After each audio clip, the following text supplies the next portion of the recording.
Kendra Committee Yogathinu Shesham, CPM General Secretary Sitaram Yechury അദ്ദേഹം മാധ്യമങ്ങളെ കാണുകയാണ് തത്സമയം.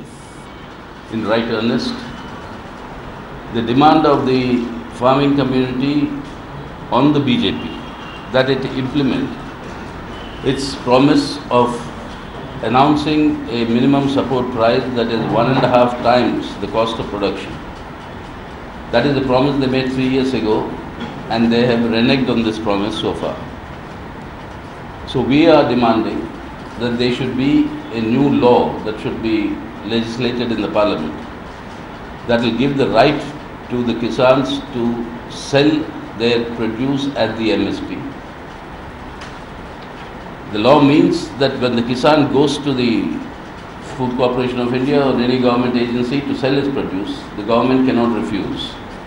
They will have to pay that minimum support price, and it's only through such a law that we can ensure that the government, which is now virtually stopped procuring, will be obliged by law to actually pay the Kisans the minimum support price. As far as the youth is concerned, all the promises on employment have been completely again reneged. 2 crore jobs a year is what Mr. Modi promised. Instead, what we have in the latest surveys that have come out from agencies like the CMI have shown that there is a drop in the last 1 year. 1 year there has been a drop of 7 million jobs in the formal sector.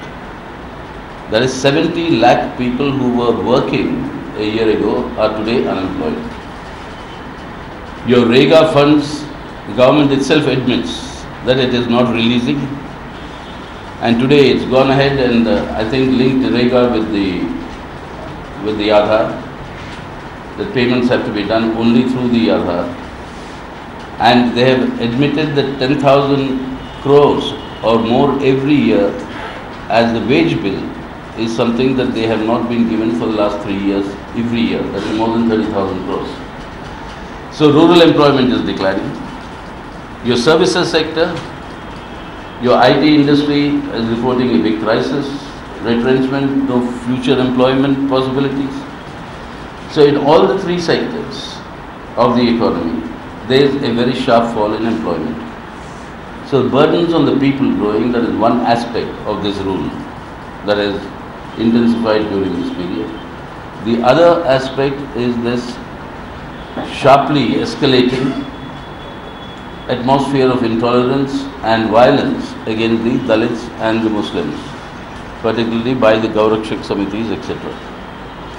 So this is on the rampage, and therefore the CPM has demanded of the Modi government that there should be a central ban on all these private armies, Gaurakshaks or anti-Romeo squads or moral policing squads, etc. And the law of the land must be implemented, and these attacks against Dalits and Muslims must immediately be put an end to. On the third area where we find this deterioration is the continuous attacks on parliamentary institutions, on institutions of research and education in our country, including the Archaeological Survey of India. Every other research body and an official body is being penetrated by the RSS. There are now calls for sanitizing the NCERT textbooks, removing references to Tagore, to Ghalib, to Dinkar. And Dinkar is somebody that our former Prime Minister Atal Bihari Vajpayee used to be very fond of quoting. I mean, they want, his poetry also to be removed. And you've seen how Amartya Sen's documentary was the censor board did not allow it to be screened because they wanted the deletion of words like cow, or Hindutva, or the Gujarat model, or whatever, and all such things. So this degree of intolerance and penetration into the institutions of the country is actually represents and the undermining of the parliament through that money bill route where the Rajya Sabha is being bypassed. All these are instances of growing erosion of democracy and democratic rights in the country, and a growing trend of authoritarianism. And fourthly, we see a very, very dangerous situation emerging in terms of shifts in our foreign policy. India has virtually cemented itself as a subordinate ally of USA. It is now, after the recent visit of the Prime Minister to Israel, it is now working out what it wishes. I think this government wants India to move in that direction of a US-Israel-India axis in the world.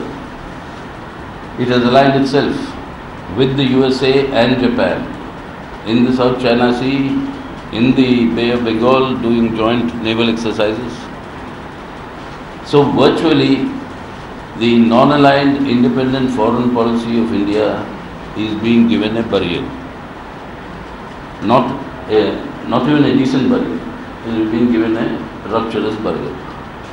So the Central Committee has decided that on all these issues of increasing burdens of the people, we will launch, all our units all over the country will launch a nationwide protest movement from the 15th of August till the 31st of August, and 15th of August starting from our Independence Day. This will cover essentially 5 issues, in addition to one more which the Central Committee decided. And these 5 are: 1, demanding that immediate loan waiver to farmers who are being forced to commit distress suicide. 2, the announcement of the MSP at 1.5 times the production costs, and the implementation of the new law that I was talking about, the right for the Kisans to sell at MSP. 3, to implement the promise of creating 2 crore additional jobs every year. 4, to stop this large-scale privatization drive of the public sector units, now including railways. In Air India, Indian Airlines, railways, your defense production, all these areas are being privatized. That is not in India's interest.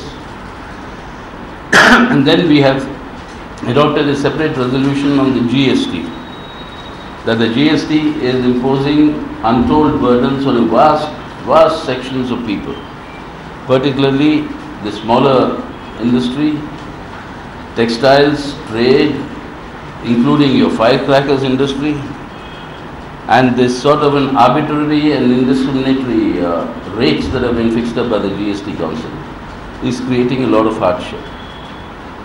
In opposition to these hardships, the party will take up these issues and conduct its campaigns and protest actions, including the disabled. It was really a very moving incident when somebody with the help of crutches who came walking into the parliament suddenly came to and asked you, sir, when you walk you don't pay a tax, but when I walk now I have to pay a 5% tax. There's a degree of inhumanity that is involved in these rates that have been decided. So in protest against that, and to ask Mr. Modi to implement his promise that he made to the women of our country, that as soon as he becomes the Prime Minister, he will enact the Women's Reservation Bill. So on this, the Central Committee on these issues, these 6 issues, the Central Committee will conduct a nationwide protest actions and campaigns in the second half of August, starting from the Independence Day. Most probably, the Modi government is planning with great fanfare to observe the 75th anniversary of the Quit India Day. So we have said, yes, Quit India Day, the RSS had no role at all in Quit India. In fact, the records show that the British authorities were very pleased with the Sun, so to speak, saying that they are by and large implementing the law of the land and causing no disturbances. But as the level of hypocrisy that goes nowadays, you must be used to it, that they may be observing the Quit India Day, where we have said yes, neoliberalism and communalism must quit India.